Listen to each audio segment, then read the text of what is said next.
Welcome to the one-on-one interview. Today's guest, well, actually we have two guests. We have Cheryl Taylor, and she's the president of ERA Key, and we have Peter Hunt. He is the CEO of Hunt Real Estate. Cheryl, you're in Massachusetts, and Peter, you're in upstate New York, is that it? I'm in Buffalo, New York, yes. Before we get into any other introductions, I just want to see how you're both doing and coping with all this COVID-19. It's been interesting, to say the least. It's been a challenge from not seeing people physically, but on the other hand, we're learning about a lot that we have the ability to do remotely that we never used to do remotely. So we're learning new things, we're moving a lot forward and getting a lot done and keeping busy. So we'll come through this and be better for it. So. And Peter, you're working from home as well? Actually, because we're also a financial services company, we're a mortgage banker. I'm technically considered essential, which is kind of silly, in New York State. So I get to go into my office, which I do. There's nobody else here but me and perhaps one of our accounting people. So there's plenty of social distance. But the fact of the matter is, I do work from the office probably half or 2/3 of the time. And tell me the relationship you and Cheryl have, and as far as both companies. Well, we've been friends with Cheryl and her husband for a long time through our relationship through the ERA organization. And maybe beginning probably 2.5 years ago, we started conversing with Cheryl on the possibility of us getting together, merging our organizations. We were able to accomplish that almost exactly a little over 2 years ago. So our corporation is Hunt Real Estate Corporation. As we mentioned, we're based in Buffalo, but we have offices throughout New York State as Hunt Real Estate ERA, and which made it very nice for us to work something out with Cheryl and Bruce, her husband, to create and to keep ERA Key alive as it is in Massachusetts, which we're very happy about.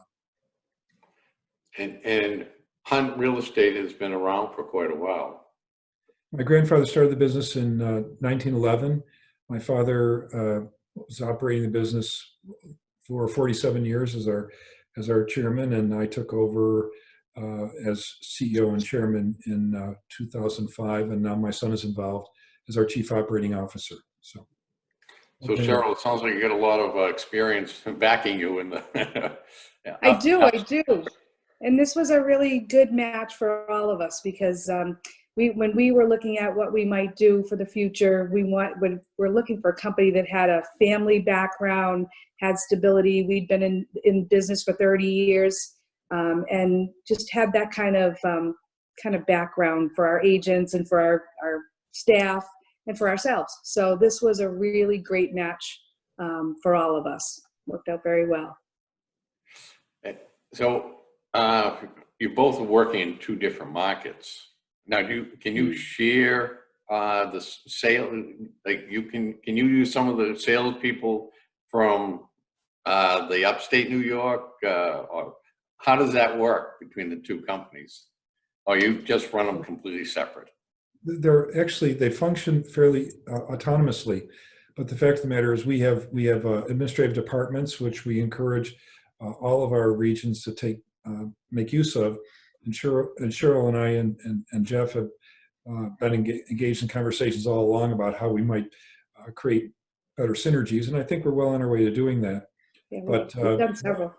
License-wise, we have two different licenses, one in Massachusetts, one in New York State, and they have to be distinct. So when it comes to business, the same customer, we'd have to refer the customer from Massachusetts to New York or New York to Massachusetts. And that works fine with you, Cheryl? Absolutely. I'm sure. It's working very nicely. We have regular meetings and gatherings where we're all sharing information together. We all share with one another, the regional leaders for each region, with Peter and with Charlie. And there's a lot of great synergy that happens there. We've been able to share tools, products, techniques, strategies, some we've brought from our company over to Hunt ERA, and some Hunt ERA is brought to ERA Key, and it's been better for everyone. So it's worked out really well.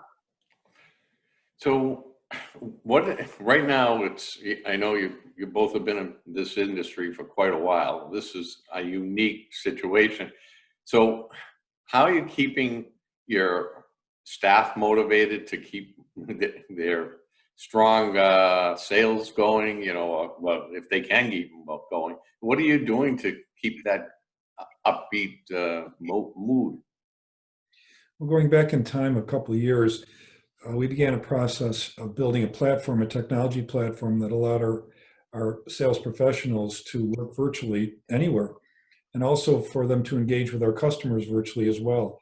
Everything that we want our customers to see or they would like to see is available through our technology.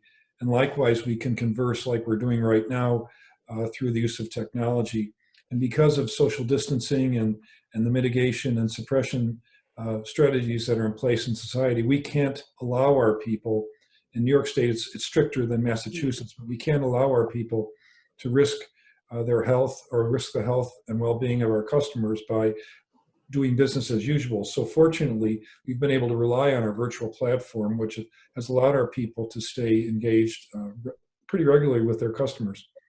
And to keep our people motivated, which is a more difficult task, I might add, we have daily sales meetings virtually through Zoom and other technologies in every one of our branches, which is a lot of work, but our people seem to be embracing just that kind of collegiality.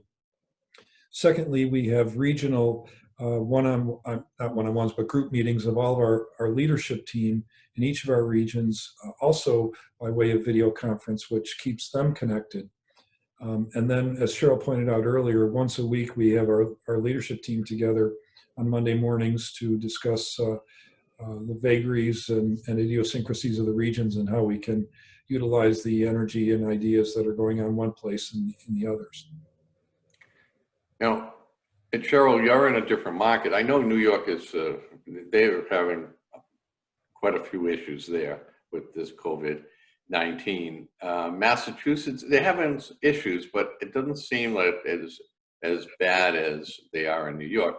So are real estate brokers considered essential? They are in Massachusetts, and that wasn't the case initially. On the 24th, they announced the stay-at-home advisory and the non-essential business order, and we were at that point not deemed essential. On the 30th, Governor Baker deemed us essential, and so even when we were non-essential, they still said that our agents, our independent contractors, our sales professionals could go out and list and show properties if they did so carefully and with precaution. And then once we were essential, they said we could open our offices back up. But in following with what Hunt ERA is doing and what I feel is socially the right thing to do, we have not reopened our offices yet. We don't plan to do so until we start to see some recovery to this situation. So we don't need to put anybody at risk. We're serving all of our sales professionals remotely. Everyone's working hard. No need to go expose somebody to potential harm. So, well, the good news is that residential sales have been so strong for quite a while now that everyone can look at it in the residential real estate industry as a 2-3 month vacation, which they need.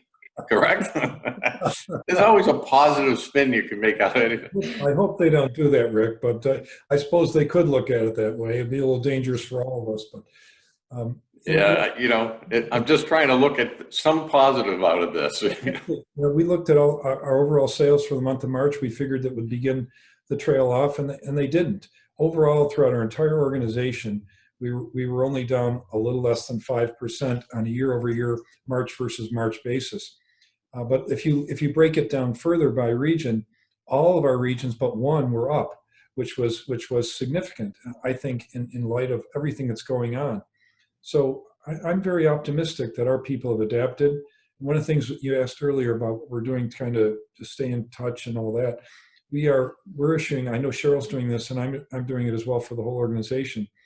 I'm issuing a memo almost a day to update them on everything we're learning in terms of the COVID-19 pandemic, as well as what's going on in the industry and broader in the economy as well, so they can have hopefully some light at the end of the tunnel. It's very interesting just in the last 36 hours what's happened, how significant it's been positively, which I think is giving us all very much hope right now.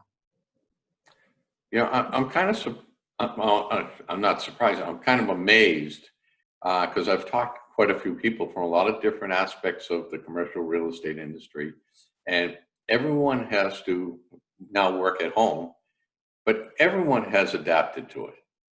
They scrambled to set everyone up, and some of people I've talked to, architects, are hiring.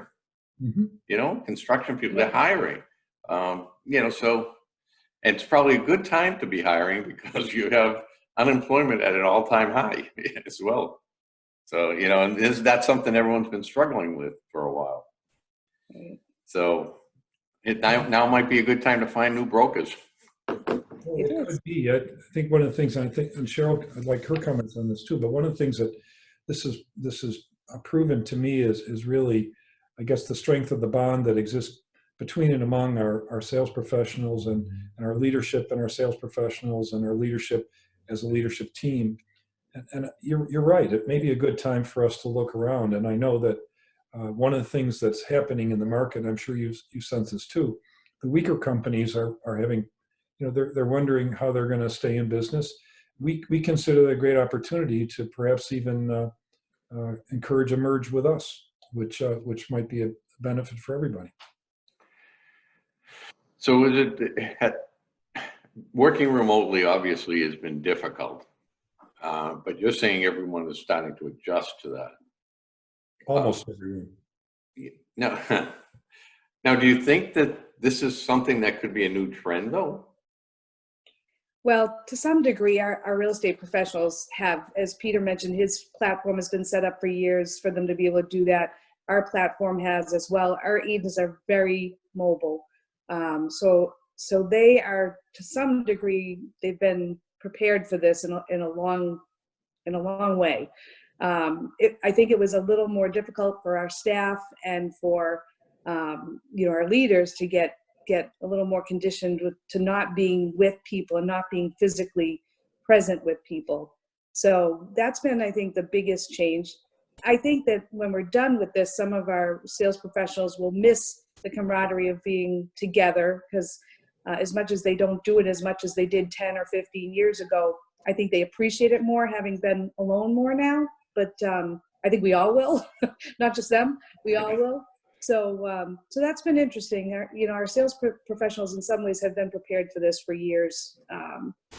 It's just, the challenge is consumers making decisions about whether they're comfortable enough right now to make decisions about their real estate transactions. Yeah, and I can see this. So how are you must have some closings that are been coming into this March, April, May. So how are they dealing with that? Because I know that some of the courts are closed till a certain date. So are you just postponing some of the closings? Well, that's interesting thought. It's a little different process in Massachusetts than in New York, but not that much different because we're both part of the original 13 colonies. But we both operate basically off the Old English common law, which means their closings are, they're a big deal. But we've been able to build a process where we can electronically record all the title documents, which makes it really doesn't matter where you close from that standpoint, as long as you have the proper documentation recorded properly. The courts being closed, it's a problem, but in New York State, it's more the office of the county clerk that is the repository of all the records, which makes it difficult. That's closed too, but we work things out with the county clerk in every county that we operate, so we're able to function pretty well. And for us, we haven't really, we had a real short bleep of some difficulty, but other than that, haven't missed a beat, because most of our county recording courthouses they closed physically to the public, but never closed as far as employees So they've all been e-recording for years, so they just are continuing to e-record. And so that's primarily the only way things will get recorded, is either by mail or e-recording. Our biggest challenge for a little while was our smoke detector requirement in Massachusetts. Unfortunately, the governor put in a short-term order for them to be handled differently, and so we've worked around that, and that was probably our biggest holdup for a week or so. Well, it's good that they're working with you, to try to make it so you can conduct some business at this time. But, my final point or question that I'm going to present to both of you is that, Peter, you're dealing with commercial. How has that been up until this point? Well, it's very interesting. I'm following it very closely because I think that's where the greatest transition is going to be. There was an excellent article, a bunch of excellent articles written about this, but what's happening is that the whole process that was taking place normally, Rick, is now being sped up. For example, this suburban shopping mall, it was a dying beast. Now what's happening, that's pretty much dead right now. So how that will come back to life, I think, will be radically different than how we saw it in the past. But that was already happening. For example, there was a mall here in Western New York that was dying, but it's extremely well located, as most malls are. So now it's being resurrected. It's in the process of being resurrected as a mixed-use project, which is going to be really exciting. It'll be largely residential, but it will have boutique retail and dining and some small theaters. It'll be a great complex. And it's got such a huge footprint with that big parking lot that they can do all kinds of very interesting things. That's one thing. The other thing that's very interesting, and you might have seen this, Rick, is that office space is actually, many tenants are looking to expand their office space because of social distancing. When they want to get their people back in the office, but there's not enough space for them to be safely apart. And so we're seeing that some tenants are actually looking to expand their space. And investment real estate has been very strong, and I consider that will continue to be strong into the future because people will seek apartments, in an interim period of time, at any point in their life. And I think it's a great option, and I'm happy to see the redevelopment, the adaptive reuse of so many properties throughout our entire footprint into great housing units. That's interesting that you say that about the office space, because I had interviewed a architect, and one of the things, because they had a lot of the shared space that was very popular, but it was starting to die down before all of this happened. And now you have to space out people now if you're going to make them come into the office. It's true. And same's going to go for restaurant designs, bar designs, all of that, because you have to now give people the space to be safe. And so, Cheryl, residential. Yeah.